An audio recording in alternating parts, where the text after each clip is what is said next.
तो क्या होता अगर गोकू और गोहान एक ऐसे टाइम लूप में फंस जाएं जहां से बाहर निकलना लगभग इम्पॉसिबल ही है। तो इस सिचुएशन से वो कैसे बाहर निकल सकते हैं। तो शुरू करते हैं टाइम लूप सागा का पार्ट 5। हम लोग नरेटर की वॉइस सुनते हैं जो कि बोलता है महीनों बीत गए यूनिवर्स को नॉर्मल हुए और फिर से गोकू, वेजिटा और गोहान अपनी ट्रेनिंग में लग चुके हैं। सब कुछ परफेक्ट लग रहा है पर ड्रैगन बॉल की यूनिवर्स में शांति ज्यादा देर नहीं टिकती। हम लोग गोकू को देखते हैं जो कि सोच रहा था, स्ट्रेंज, मेरे अंदर फिर से वो इन्फिनिटी एनर्जी फील हो रही है, जैसे कि कोई मुझे बुला रहा हो किसी और डिमेंशन से। और सडनली हम लोग देखते हैं पूरे अर्थ का स्काई डार्क हो गया था और तब ऐसा कुछ हुआ जिसके बारे में किसी ने सोचा भी नहीं था। हम लोग देखते हैं पूरा अर्थ का स्काई बीच से कटने लगता है और एक गोडली ओरा सबको महसूस होने लगता है। और जिसके बाद गोहान पूरा अलर्ट मोड में चला जाता है। गोहान बोलता है, डैड ये एनर्जी तो मुझे एडिसा जैसी लग रही है, बट ये एनर्जी कुछ ज्यादा ही पुरानी है। और हम लोग देखते हैं विश और लोडविरस भी अर्थ पर आ चुके थे। विश बताता है, नहीं ये एनर्जी तो टाइम के बाहर से आ रही है और ये एनर्जी तो खुद ओरिन गॉड की है। और ये सुनकर गोकू कंफ्यूज था। गोकू बोलता है, ओरिन गॉड ये कौन है। विश बताता है, एडिसा जो था वो एक चाइल्ड ऑफ क्रिएशन था और ओरिन गॉड वो है जिन्होंने सारे गॉड्स और जैनो को बनाया। और एक powerful shock wave capsule corporation पर गिरती है जिसके कारण सब लोग अपने घुटनों पर आ जाते हैं। वेजिटा विश को बोलता है, क्या तुम बोलना चाहते हो कि जैनो से भी ऊपर कोई है। और फिर सीन शिफ्ट होता है ओरिन गॉड पर जिसका नाम था जीकोन। और हम लोग देखते हैं पूरे स्काई का कलर चेंज हो जाता है और पूरा टाइम फ्रीज हो जाता है और सब लोग भी सिवाय गोकू और गोहान को छोड़कर, क्योंकि इस टाइम वो खुद क्रिएशन लेवल पर बैठे हैं। और फिर हम लोग नरेटर की वॉइस सुनते हैं जो कि बोलता है, और तब एक वॉइस पूरे आसमान में गूंज रही थी, एक ऐसी वॉइस जिसमें जजमेंट भी थी और पावर भी थी। हम लोग देखते हैं जिकोन बोलता है, तुम लोगों ने नेचुरल बैलेंस तोड़ दिया है।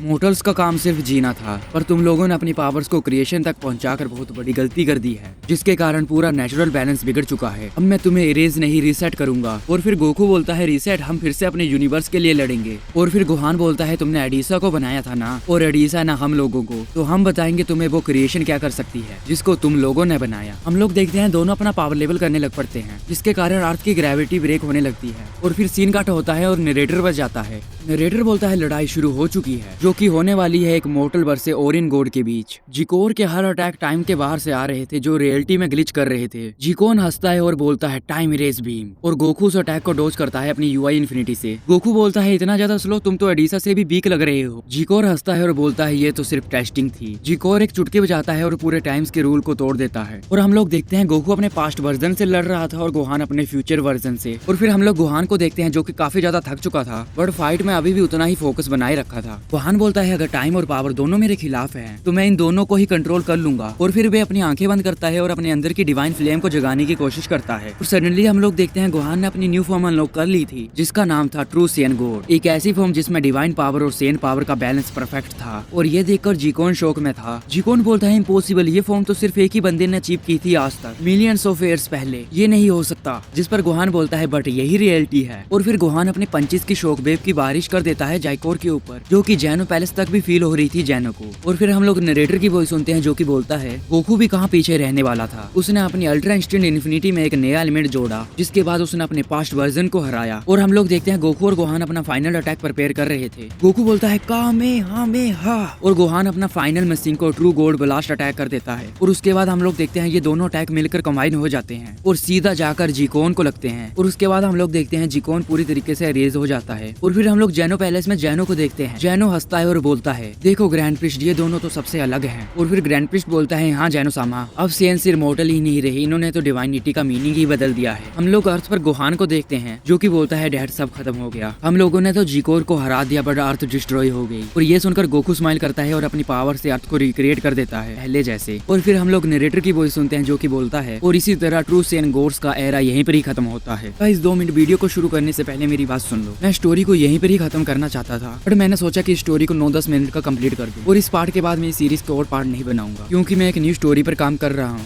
तो ये स्टोरी का लास्ट ही पार्ट होने वाला है। तो यही बोलना था मुझे। चलो आगे स्टोरी को कंटिन्यू करते हैं जो बच चुकी है थोड़ी सी। हम लोग गोकू को देखते हैं जो कि स्माइल करके गोहान को बोलता है, गोहान लगता है हम दोनों का सफर यहीं पर ही खत्म नहीं हुआ। जिस पर गोहान बोलता है, हे डैड मुझे भी ऐसा ही लगता है क्योंकि वो इन्फिनिटी एनर्जी की पावर अभी पूरी तरीके से खत्म नहीं हुई है। और फिर हम लोग देखते हैं बीश को जो कि अर्थ के एटमॉस्फेयर में आ चुका था और उसके साथ वेजिटा भी आया था। वेजिटा बोलता है, कैकरोट और गोहान, तुम दोनों अपनी ट्रेनिंग अब हमेशा एक साथ ही करोगे क्योंकि अब वक्त आ गया है ट्रू सेन लेगेसी को संभालने का। ये सुनकर गोकू विश को बोलता है, ट्रू सेन लेगेसी ये क्या है विश। जिस पर विश हंसते हुए बोलता है, ये वो एनर्जी है जो कि जिकोन इरेज नहीं कर पाया था। इन्फिनिटी पावर के अंदर एक सीड छुपा होता है जो कि नए क्रिएशन को जन्म देता है। और गोहान ये सुनकर शौक में था। गोहान बोलता है, क्या मतलब हम एक नया गॉड भी बना सकते हैं। जिस पर विश बोलता है, बिल्कुल, लेकिन उसके लिए तुम्हें अपनी आत्मा और शक्ति दोनों का सैक्रिफाइस करना होगा। और ये सुनकर गोकू सीरियस हो जाता है और गोकू बोलता है, है अगर सैक्रिफाइस से यूनिवर्स बचता है तो मैं तैयार हूँ। ये सुनकर वेजिटा गुस्सा हो जाता है। वेजिटा बोलता है हमेशा तुम ही हीरो बनोगे कि क्या करो, इस बार ये लेगेसी मैं पूरा करूंगा। और इसके बाद सीन शिफ्ट होता है और हम लोग नरेटर की वॉइस सुनते हैं। नरेटर बोलता है बीश उन सभी को एक अननोन रियलम में ले आया था जिसे कहते हैं द कोर ऑफ क्रिएशन। वहाँ टाइम नहीं चलता, सिर्फ एनर्जी की वेव्स रहती हैं। हम लोग देखते हैं वहाँ पर 4 टाइप की एनर्जी फ्लो कर रही थी, creation, destruction and balance and infinity. Vegeta सभी को बोलता है पहले मैं जाऊंगा, प्रिंस ऑफ ऑल सेन होने के नाते ये मेरा हक बनता है पहले जाने का। और फिर हम लोग वेजिटा को देखते हैं जो कि एनर्जी एब्जॉर्ब करने की ट्राई कर रहा था, बट 2 एनर्जी को इकट्ठे लेने की वजह से उसकी बॉडी में क्रैक आने लगते हैं। ये देखकर गोकू पीछे से बोलता है वेजिटा रुक जाओ, और वेजिटा बोलता है मैं पीछे नहीं हटूंगा। फिर वहाँ पर एकदम से गोहान आता है और वेजिटा को वहाँ से हटाकर दोनों एनर्जी को अपने अंदर एब्जॉर्ब कर लेता है। और फिर हम लोग नरेटर की वॉइस सुनते हैं। नरेटर बोलता है तब गोहान ने कुछ ऐसा किया जिसके बारे में किसी ने सोचा भी नहीं था। उसने क्रिएशन और डिस्ट्रक्शन एनर्जी दोनों को ही एब्जॉर्ब कर लिया। नरेटर बताता है आमतौर पर गॉड ही एक ही एनर्जी को एब्जॉर्ब कर सकते हैं, बट गोहान ने जो आज किया है वो आज तक किसी ने भी नहीं किया। गोकू स्माइल करता है और बोलता है मेरा बेटा, मेरे बेटे ने अपनी लिमिट्स को आखिरकार पार ही कर दिया। हम लोग गोहान को देखते हैं जिसका पूरा नेचर ही बदल चुका था, वो पूरे तरीके से डिवाइन ओरा से कवर हो चुका था। और फिर सीन कट होता है और विश फाइनल टेस्ट के बारे में बताता है सभी को। विश गोहान के सामने एक मिरर को लेकर आ जाता है। विश गोहान को बताता है इस मिरर के अंदर तुम्हारा एक डार्कनेस वर्जन है तो तुम्हें उसे हराना होगा। और हम लोग देखते हैं डार्क गोहान गोहान को बोलता है तू क्या समझता है, तू गॉड बन गया, मैं तेरा वो हिस्सा हूँ जो कभी डिस्ट्रॉय नहीं हो सकता। और फिर हम लोग देखते हैं इन दोनों का बैटल शुरू हो जाता है और उनके पंचेस भी इस अननोन रेलम को हिला रहे थे। गोकू बोलता है गोहान तो अपने अंदर के डार्कनेस वर्जन से लड़ रहा है। वेजिटा गोकू को बताता है ट्रू सेन लेगेसी को वो ही पूरा कर सकता है जो अपने अंदर की कमजोरियों को खत्म करे। पहले हम लोग देखते हैं काफी घंटों की फाइट के बाद गोहान फाइनली जीत ही जाता है और इसी मोमेंट से गोहान अपनी खुद की पहचान को बनाता है। गोहान बोलता है डैड वेजिटा अब मुझे समझ आ गया कि इन्फिनिटी पावर कोई शक्ति नहीं है, ये एक रिस्पॉन्सिबिलिटी है। और फिर विश गोहान को बधाई देता है और बोलता है तुम अब ट्रू गॉड ऑफ इन्फिनिटी बन चुके हो गोहान। और फिर गोकू काफी इमोशनल टोन में बोलता है मुझे तुम पर गर्व है बेटा। और फिर गोहान एक स्माइल करता है और उसे एक लाइट कवर कर लेती है और फिर गोहान बैनिश हो जाता है एक स्टार के अंदर। और इसी तरह गोहान ने अपनी ट्रू सेन लेगेसी को बचाया और क्रिएशन सीड को जिंदा रखा। फिर हम लोग अर्थ का सीन देखते हैं जहाँ पर काफी ज्यादा साल गुजर चुके थे। हम लोग देखते हैं कि पैन को गोकू ट्रेनिंग दे रहा था। पैन बोलती है दद्दू मुझे भी इन्फिनिटी पावर सीखनी है, और ये सुनकर गोकू स्माइल करके बोलता है न्यू जनरेशन रेडी है। और फिर हम लोग लास्ट बार नरेटर की वॉइस सुनते हैं जो कि बोलता है इसी तरह सेंस ने अपनी लेगेसी को कभी खत्म नहीं होने दिया। एक जनरेशन जाती है तो दूसरी जनरेशन और भी ज्यादा पावरफुल बनकर आती है, यही होती है लेगेसी ऑफ इन्फिनिटी। और इसी के साथ मेरी व्हाट इफ की ये स्टोरी यहीं पर ही खत्म होती है। हाँ मुझे पता है मैं बीच बीच में काफी ज्यादा इनरेगुलर रहा, पूरे 4-5 मंथ हो गए स्टोरी को शुरू किए हुए मुझे, पर मैं 5 ही पार्ट अपलोड कर पाया। बट जो आगे मैं स्टोरी बना रहा हूँ न्यू व्हाट इफ की, उसकी स्टोरी के आपको 3 पार्ट तो महीने के मैक्सिमम मिलने ही वाले हैं, क्योंकि अब से मैं इनरेगुलर नहीं रहूंगा वाईटी पर। पहले कुछ प्रॉब्लम थी, कुछ स्ट्राइक्स की प्रॉब्लम थी, कुछ पर्सनल प्रॉब्लम थी, बट अब सारा कुछ वो एक साइड और वाईटी एक साइड। और दिल से शुक्रिया जिन्होंने भी इस सीरीज में मुझे फुल सपोर्ट दिखाया। और लाइक और सब्सक्राइब कर लेना गाइस।